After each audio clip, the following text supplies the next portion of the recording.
আমি ওনাকে প্রথম প্রশ্ন করার সুযোগ পাই এবং আমি ওনাকে একটা প্রশ্ন করি। উনি প্রথমেই যে বলেছিল উনি একটা রিফরমেশন নিয়ে কাজ করবে, যেটা ওনার প্রথম চ্যালেঞ্জ বাংলাদেশের জন্য।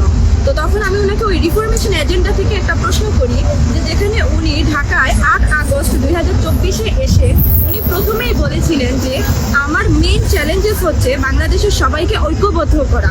তো সেখান থেকে আমি ওনাকে প্রশ্ন করি, যেখানে বাংলাদেশের প্রথম রাষ্ট্রপতি শেখ মুজিবুর রহমানের বাসভবন 6 ঘন্টা সরকারি বুলডোজার দিয়ে ভাঙচুর করা হয়, তখন প্রশাসন কিভাবে নীরব ছিল এবং এই নীরবতার মাধ্যমে উনি একটা ডিভাইডেড সৃষ্টি করছিল, মানে একটা ডিভিশন তৈরি করে যে পার্টিকুলার মানুষকে আলাদা করে দেয়। তাহলে ওই পার্টিকুলার মানুষকে আলাদা করে ওদেরকে বাদ দিয়ে উনি কিভাবে রিফরমেশন বা ওই যে উনি ঐক্যবদ্ধ করবে সবাইকে, সেটা উনি কিভাবে করবে, এবং উনি কি শুধুমাত্র ওই পার্টিকুলার মানুষদেরকে বাদ দিয়ে বাকি অর্ধেকের জন্য উপদেষ্টা হয়েছেন?